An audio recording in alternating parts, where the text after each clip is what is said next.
Hi everyone, welcome back to Outdoor Adventurecraft. So about 3 o'clock this afternoon I decided I wanted to go camping. I asked my wife's permission. She didn't seem too bothered by the idea. I asked Jesse, my brother-in-law, if he wanted to go and he said sure. So 4 hours later, 7:30 at night, sun's about to go down and we're heading into the woods. So come along with us.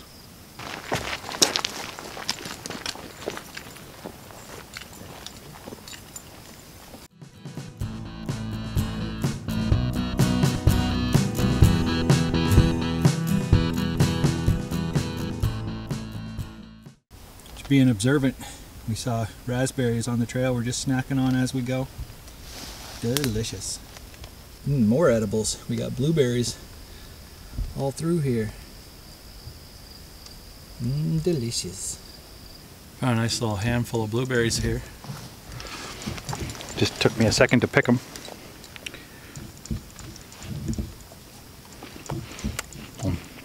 Big old mouthful.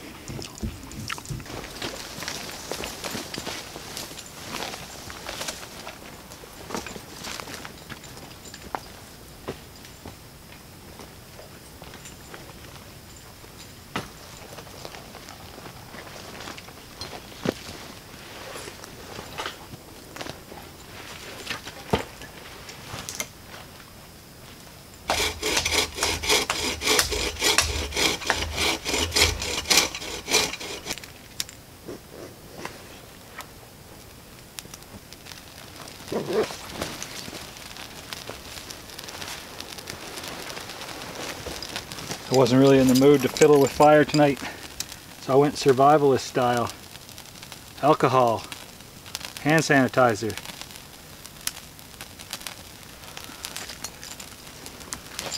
Whatever you can get your hands on.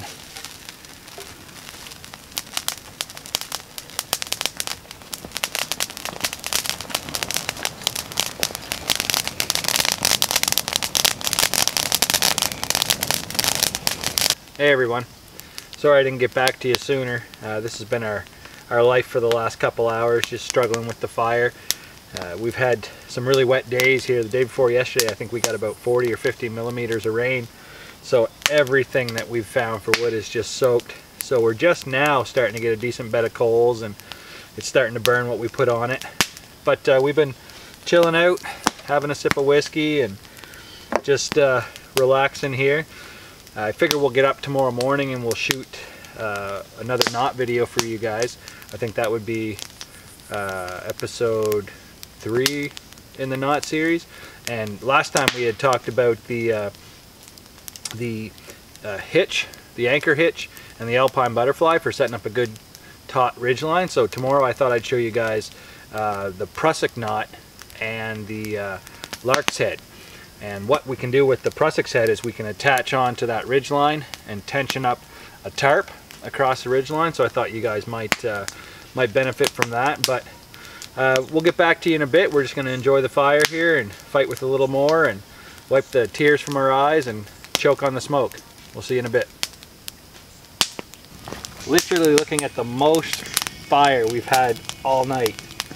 And we started this thing around 7:30 and it's 11 now. Just so wet.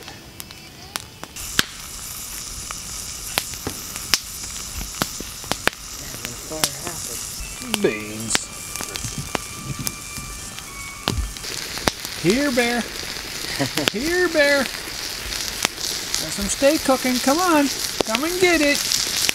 Hope you like maple beans, Bear. Oh, that cool breeze is nice. Right in the face with the smoke. Awesome! I love smoke face.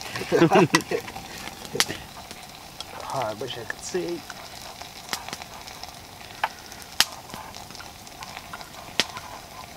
It's gonna be maple steak with a side of bean. Stir it up and then throw it back on the fire for a minute, just to. I'll do what I want. Don't tell me.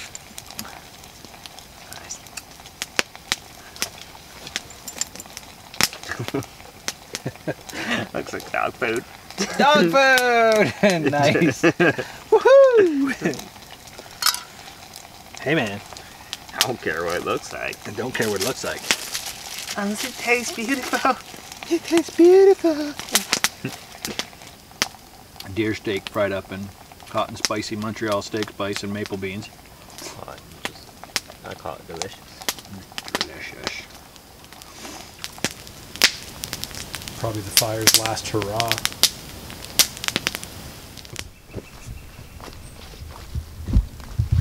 Morning, Jesse. Come on, Em.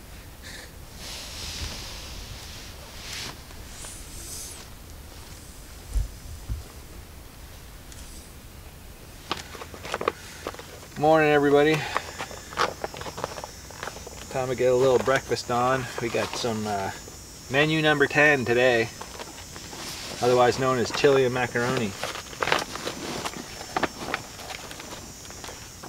These things are great. So much stuff in them. Yeah, I got Skittles. Morale boosted. Yeah. Skittles are my favorite.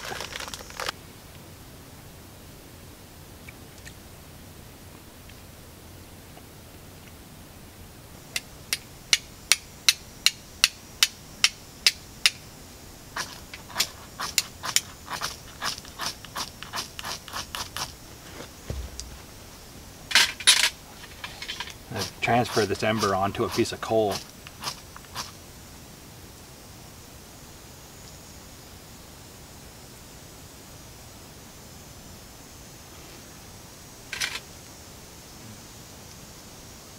Oh, you got it.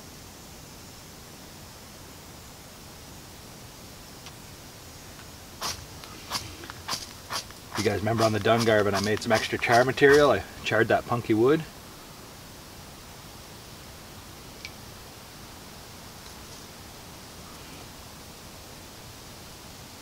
Just get your char cloth going.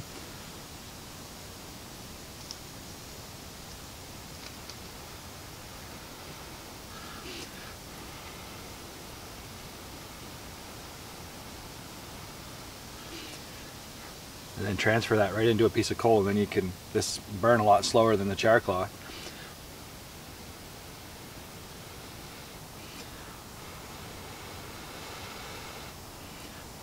Here, use that with your birch bark. There you go. Poof. Nice one, brother. Alright. Nice one. Yeah, maybe if you just burn it there instead of put it in the fire pit, we won't get smoke right in the shelter. It's going in the pan. And on the first floor. Old dead bird.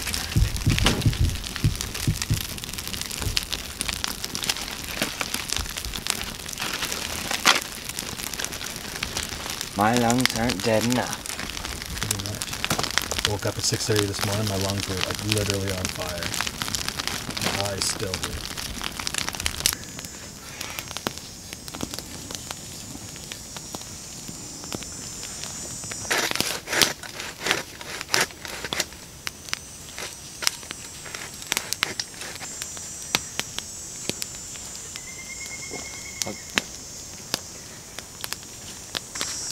So my breakfast is hot, so I'm gonna wolf down this delicious military grade chili and macaroni, and then we'll get to showing you guys the prusik and the lark's head, how you guys can rig a tarp up on a ridgeline. We'll see you in a bit. Alright, so we're all packed up and time to get down to business. So I've set up the ridgeline like we did in Introduction to Knots, anchor hitch, and alpine butterfly. So the ridgeline's set up nice here, and I've got a loop with the intention of wanting to set up a tarp on this ridgeline. So I'm going to bring the camera in a little closer, and I'll show you how to do the prusik first. Okay, so the first thing we're going to need to do to show you guys the prusik is we're going to need to make a loop out of this straight piece of paracord. It's about 4 foot of paracord. So basically bring the two ends of your straight piece of paracord together, and what I'm going to demonstrate first is called a double fisherman's knot. So if you take the standing end coming back from the other side and go under that working end there, see that? Then go over, under, and then come back through those top 2 loops.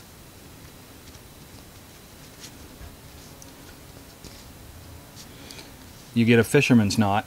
Now if you do it on the other side, the same thing. Under, over, and then under and back through.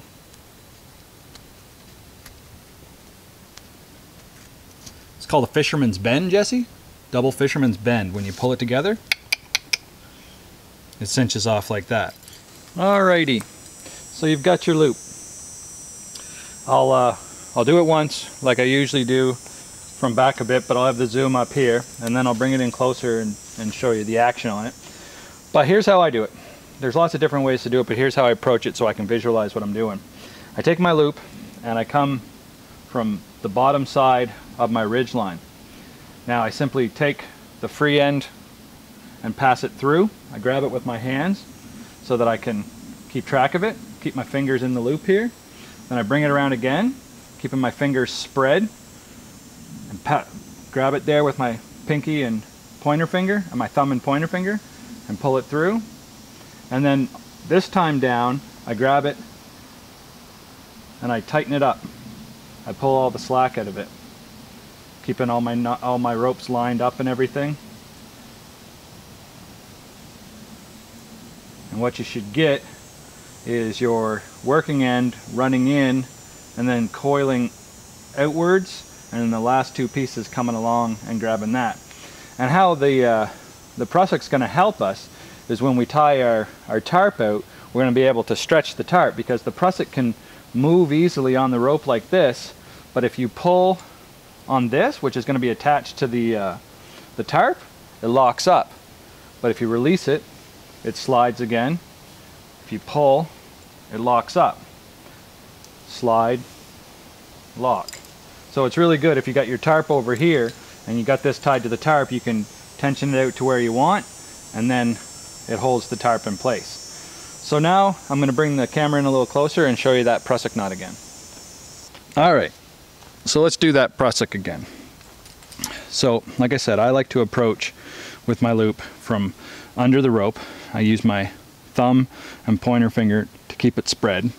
Now I pass it over and grab it, then pull it down through, pass it over and grab it, pull it down through, pass it over and grab it one last time, pull it down through, and then just kind of let the pressure off and just let it tighten up, keeping all the coils where they belong. Keep everything neat so you can see the knot, and that's it. That's the prusik. As you slide it like this, it doesn't create any extra friction on the ridge line, but you can see when I pull on it this way, see the knot coiling up and locking? I'm leaning my whole weight into it right now. But as soon as I let my weight off of it, see it just relax and then slide. Isn't that the neatest thing? Great for tarps. Grab it, locks right up. Alright, so now that I've got that on there, I'll show you how to do a simple little knot called the lark's head, and we'll use that to attach to a tarp. So I've gone and taken out a tarp here. This tarp has grommet holes in the corners, but not in the middle. Let's say I had it on this ridge line and I wanted to stake out those ends, but I don't have a hole here. A lark's head is a neat way to do that, and it's a really easy knot. You've got your loop on there. What I've done is I've gone and got myself a little button rock that I'm going to push through from behind the tarp like this, creating a little bunch. Alright, so I'll just give that a little twist. Maybe that'll stay there nice for us and be good. Yeah, it's gonna. So that's gonna stay there for us so I can demonstrate you the knot. Alright, so take your loop in your hand and put your thumbs in it like this. Alright, now take your pointer fingers where your thumbs are in it and just push down like this, and fold that up. Okay, so thumbs in, fingers, fold it up, and you'll get these two little ears form. You see that? So basically this is a bite or a bend in the rope. You fold it towards itself, and then you get these two little ears. Now continue folding that around, and a loop forms right here. Those two ears go over the top right here and form a loop. Now you can take this, put it over your rock,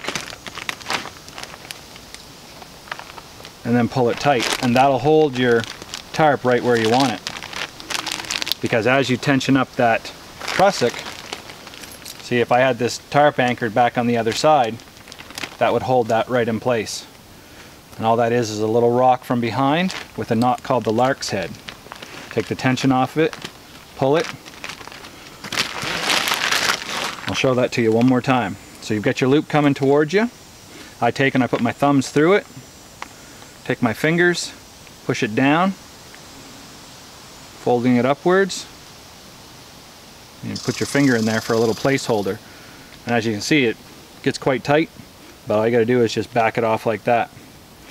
All right, guys, so that was the prusik knot and the lark's head, and that kind of completes how to set up a ridgeline. If you look back at part 2, you can see the anchor hitch and the alpine butterfly that I used to set up the ridgeline first. Hi guys, so that's going to wrap it up. So that was the prusik knot and the lark's head. If you go back, like I mentioned there just a second ago, to part 2, you can see where I actually set that ridge line up, and I use an anchor hitch and an alpine butterfly to tighten it up. There's lots of other ones that you can use to set up your ridge line. That's what I've been using because I like how easy it comes apart. Nothing binds up. It's the same with the prusik knot and the lark's head. Everything comes undone really well, and you can reuse your rope again for whatever you want. The only one I don't find comes apart super easy if a lot of tension's been put on it is that double fisherman bend there where you attach the loop together, but I don't usually take my loops apart anyway. I dedicate a set of loops, one for either side of setting up my tarp. So thanks for joining me here today on Outdoor Adventurecraft, guys. Don't forget to like the video, subscribe here. Check me out on Facebook and Instagram at Outdoor Adventurecraft. Usually I like to post pictures and things like that from my outings. And check out my new website at www.outdooradventurecraft.com. And check out my Amazon store there, guys, for a selection of products that might help you guys when you're out, and it would support me a great deal. So thanks a lot for joining us here on Outdoor Adventurecraft. We'll see you next time. Peace.